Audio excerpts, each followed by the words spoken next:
নগৰ ৰূপহীহাটৰ গৰাজানৰ হত্যাকাণ্ডৰ তদন্তৰ বাবে SIT গঠনৰ নিৰ্দেশ দিয়ে বিশেষ আৰক্ষী সঞ্চালক হৰমিত সিঙে। আৰক্ষী সঞ্চালকৰ নিৰ্দেশৰ পাছতেই আজি সোমবাৰৰ পুৱাই SDRFৰ এক বিশাল বাহিনীৰ দল উপস্থিত হয় গৰাজানত। হত্যাকাণ্ড সংঘটিত হোৱা ঘৰটোৰ ওচৰ পাজৰত থকা কেইবাটাও ডাঙৰ ডাঙৰ ফিচাৰীত তালাচী চলোৱাৰ উদ্দেশ্যে পুৱাই উপস্থিত SDRFৰ বাহিনীৰ দল। যোৱা শুক্ৰবাৰে নিশা গৰাজানৰ গুণোদৰ চৰকাৰৰ ঘৰৰ ভিতৰতে 4জনকৈ লোকক দুৰ্বৃত্তই হত্যা কৰিছিল। আজি 4 দিন উকলি যোৱাৰ পিছতো ওলাব পৰা নাই হত্যাকাৰী। ইতিমধ্যে আৰক্ষী আৰু CIDৰ দলে জোৰদাৰ তদন্ত অব্যাহত ৰাখিছে যদিও কি তথ্য লাভ কৰিছে সেয়া তদন্তৰ খাতিৰত প্ৰকাশ কৰা নাই। এতিয়া আজি 4 নম্বৰ দিন চলি আছে। আজিলৈকে তদন্তৰ হয়তো কোনো সমাধান হোৱা নাই। আজিও তদন্ত হ'ব। ইয়াত তদন্ত কৰিবলৈ SDRF বাহিনী চাগে আহি আছে, সিহঁতৰ বোটটো পঠাই দিছে।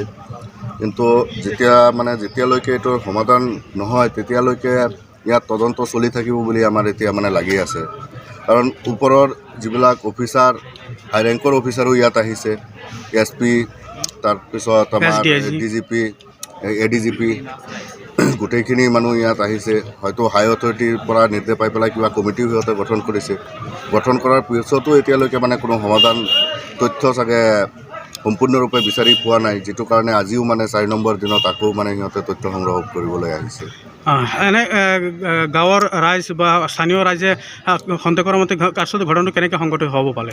ঘটনাটো এজন ল'ৰাৰ লগত কিবা এটা FIR আছিলে বুলি আমি আগতে শুনিছিলোঁ। সেইটো যিহেতু আজি প্ৰায় 1.5 বছৰমান আগতে থানাত কেছো ৰুজু হৈছিলে, গোচৰ ৰুজু হৈছিলে। গোচৰ ৰুজু হোৱাৰ পিছত এইটো তেনেকৈ আছিলে, আমি আৰু ভবা নাই।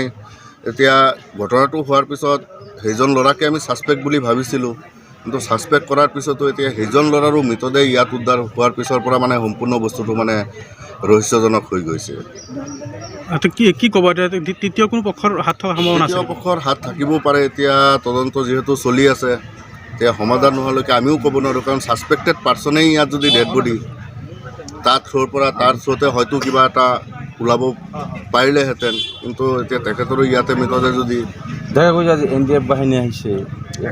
এতিয়া NDF বাহিনী আহিছে, গাতে ওচৰতে লাগি থকা যিটো পুখুৰী আছে, সিহঁতে কিবা ইনস্পেকশ্যন কৰি পেলাই কিবা যদি তথ্য সংগ্ৰহ কৰিব পাৰে, সেইকাৰণে চাগে আজি আকৌ SDRF বাহিনী আহিছে। পুখুৰীটো কাৰ? পুখুৰীটো গুণোদৰ চৰকাৰৰে হয়, ভিক্টিমৰ। আজি ইয়াত তালাচী চলাব? আজি ইয়াত তালাচী চলাব SDRF বাহিনী। SDRF বাহিনী। ঠিক আছে। নগাঁৱৰ পৰা বিভূতি বৰাৰ ৰিপৰ্ট, সুহানা লাইভ।